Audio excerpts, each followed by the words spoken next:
சுலைமான் அலைஹிஸ்ஸலாம் ஒரு காட்சி காண்கிறார்கள். துன்பத்திற்கு உள்ளாகச் செய்த விஷயம். அவர்கள் என்ன கண்டு வைத்தார்கள்? நாங்கள் அவருடைய அரியணையில் ஒரு ஜஸ்ஸதை இட்டோம். ஜஸ்ஸத் என்றால் என்ன? ஒரு உடல், ஆனால் அதில் ஆன்மா இல்லாதது. சாமிரி பொன்மாட்டை உருவாக்கியபோது நினைவிருக்கிறதா? அவன் அதை இப்படி வடிவமைத்தான். காற்று வீசும்போது அந்த மாடு மா ஆ என்று ஒலி எழுப்பும். குர்ஆன் அந்த பொன்மாட்டை பற்றி சொல்கிறது. அது ஜஸ்ஸத். அதற்கு ஒரு உடல் இருந்தது, ஆன்மா இல்லை. இன்று பெரும்பாலான அரசுகளும் அதுபோல உடல் உண்டு, ஆன்மா இல்லை. ஆனால் இப்போது இந்த ஜஸ்ஸத் அரியணையின் மேல் இருக்கிறது. அரியணையில் அமர்ந்திருப்பவன் மாடாக இருக்க முடியாது. அது மாடாக இருக்க முடியாது. அவனுக்கு தேவையானது ஒரு மனித உருவம்.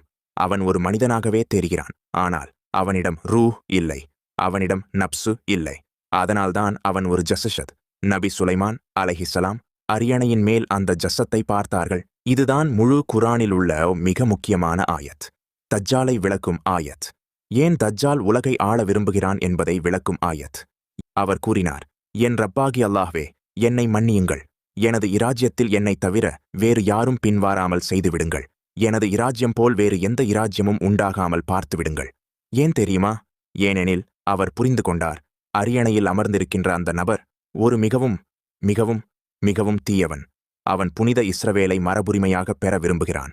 அவன் உலகை ஆள்வதற்காக எருசலேமிலிருந்து ஆட்சி நடத்த விரும்புகிறான். நான் அவனுக்கு இஸ்ரவேலை மரபுரிமையாக விடமாட்டேன். அந்த ஜஸ்ஸத் வேறு யாரும் அல்ல, அது தஜ்ஜால்.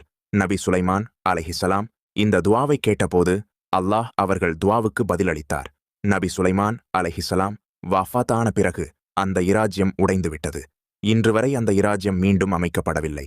அதாவது அல்லாஹ் அவர் கேட்ட துவாவுக்கு பதிலளித்தார். எனது இராஜ்யத்தை யாரும் பின்பெற முடியாது. ஆனால் தஜ்ஜால் இன்னும் அந்த அரியணையில் உட்கார்ந்து கொண்டிருக்கிறான். அவன் ஒரு போலியான இஸ்ரவேல் நாட்டை உருவாக்கிவிட்டான். இப்போது அவன் விரும்புவது இஸ்ரவேல் அமெரிக்காவுக்கு பதிலாக உலகில் ஆட்சி செய்யும் நாடாக மாற வேண்டும். ஏனெனில் நாளை தஜ்ஜால் எருசலேமில் நின்று நான் தான் மசியா என்று சொல்லப் போகிறான். இரண்டாவதாக அல்லாஹ் நபி சுலைமான் அலைஹிஸ்ஸலாம் கேட்ட துவாவுக்கு இன்னொரு வகையிலும் பதிலளித்தார். அவர் கொடுத்த இராஜ்யம் ஒரு ஒப்பிட முடியாத இராஜ்யம். அந்த இஸ்ரவேல் அரசை வேறு எந்த அரசோடு ஒப்பிடவே முடியாது. அந்த இஸ்ரவேல் அரசில் இருக்கிற ஆளாளே காலநிலையையும் கட்டுப்படுத்துகிறான்.